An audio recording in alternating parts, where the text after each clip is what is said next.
Assalamu alaikum warahmatullahi wabarakatuh. Alhamdulillah, salatu wassalamu ala rasulillah Muhammadin sallallahu alaihi wasallam wala amma ba'd.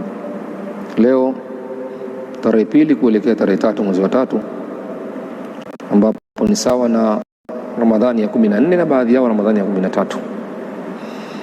Mimi Ustaz Suleiman Abubakar Ramadhani Akida, kwa mara nyingine tena Allah amenitahini kuweza kuokota kiasi cha pesa na baadhi ya vitu vingine barabarani Magomeni kwa Najib usiku wa kuamkia Jumapili sawa na tarehe mosi kwenda tarehe pili, kwa sababu ilikuwa ni kama saa 6 kasoro, katikati ya barabara baina ya njia 4 ya kuendea Nyerere, kuendea Mwanakwerekwe, kuendea Magomeni katika njia mpya.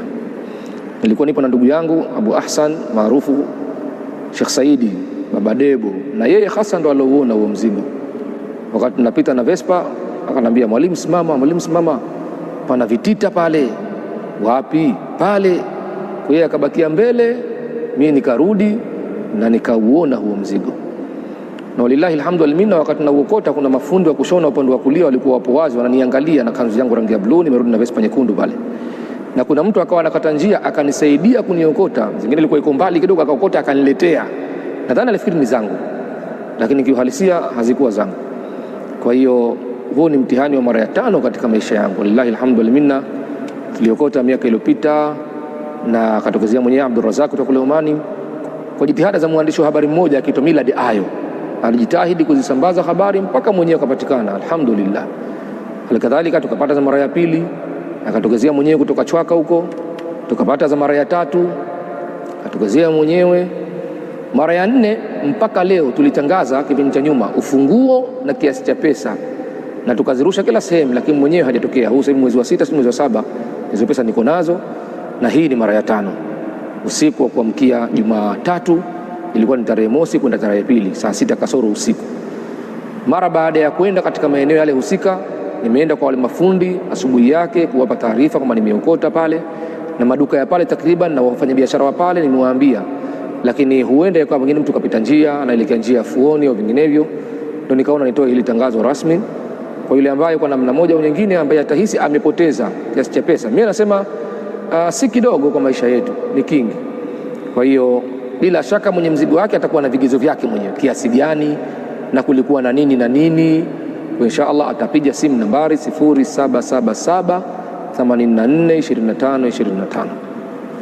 Huwa najisikia tabu sana kutangaza kwa sababu watu baadhi yao wamekuwa wananifahamu vibaya, lakini mimi naamini kuna watu wengi wanaokota vitu vya watu lakini hawarejeshi. Na hii alhamdulillah nilikuwa niko na mwenzangu na yeye ndo aloziona, Sheikh Saidi. Kwa hiyo apige namba ya simu hiyo au afike Masjidi Shurba na vielelezo vyake. Ndugu zanguni, tunapirika nyingi, tuna mazonge mengi. Tafadhali apige simu yule tu mwenye mzigo wake, na bila shaka atakuwa na vigezo vyake. Kama hujapoteza, tafadhali usitusumbue, tunakuomba sana, sababu binadamu tuko tofauti.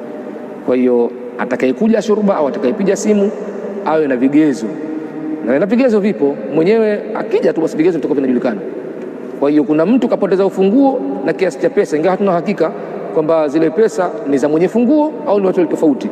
Huu mwezi wa 6 sasa mwenyewe hajitokeza, kwa tumekisha kama miezi 6 mingine ya kuzitangaza, na hizi ni juzi Jumapili kuamkia Jumatatu Magomeni kwa Najim, hasa pale katikati ya barabara, saa 6 kasorobo usiku. Tunatoka kwenye tarawehe na huyo ndugu yangu au mwanafunzi wangu tukaziona pale, au yeye akaziona, kisha kama mwalimu pana vitita pale. Kwa mimi nikarudi nikaviona kweli. Bwana mmoja alikuwa anakata njia kutoka upande mmoja kwenda upande wa Nyerere, naye akanisaidia. Kimoja kiko mbali, akaenda akachukua akaniletea akidhani kuwa ni zangu, na mafundi wananiangaliza. Alhamdulillah, jitihada za kuwaambia mabodaboda wa pale nimeenda nimewaambia wote, maduka ya pale ya karibu mawili matatu nimewaambia, nikaambia waambizane na wao wenyewe. Lakini na hili tangazo tunalitoa rasmi ili kwa mtu yeyote ambaye amepoteza kiasi chake hiko kingi cha pesa katika maeneo ya Magomeni, pengine kupita njia na kwenda Fuoni, Tunguu, njia kubwa, kwa inshallah apige hiyo namba ya simu 0777 84 25 25, au afike Masjid Shurba Afra binti Isa maarufu Shurba, aje na vielelezo vyake. Akifika Shurba amuulizie Ustaz Muhammad, aniulizie mimi Sheikh Suleiman, basi tutakaa tutamsikiliza vigezo vyake. Kama tutathibitisha kwamba ni zake na vigezo viko wazi, kama mwenyewe hasa akija vigezo viko wazi, tutampatia mzigo wake bila ya kiokosi cha aina yoyote. La nuridu minkum jazaan wala shukura. Na lengo la kutangaza, sheria imeturuhusu kufanya hivyo, sheria ya dini imeturuhusu kufanya hivyo. Kinyume na hivyo, tumeokota mizigo mingi, ndani yake mna vitambulisho, mna namba za simu, tunawapigia hizo simu, ndio zishaokota tele tu. Kwa hiyo wenyewe wanapiga kimya, wala hatutangazi. Lakini kitu ambacho kina mazingira kwamba mwenyewe hajulikani, tunalazimika kukitangaza kwa muda wa mwaka mzima mpaka atakapotokezea mwenyewe. Hajatokezea mwenyewe, taratibu za kidini kuhusiana na mali zilizookotwa zitachukua mkondo wake. Subhanakallahumma bihamdik ashhadu an la ilaha illa anta astaghfiruka wa atubu ilaika.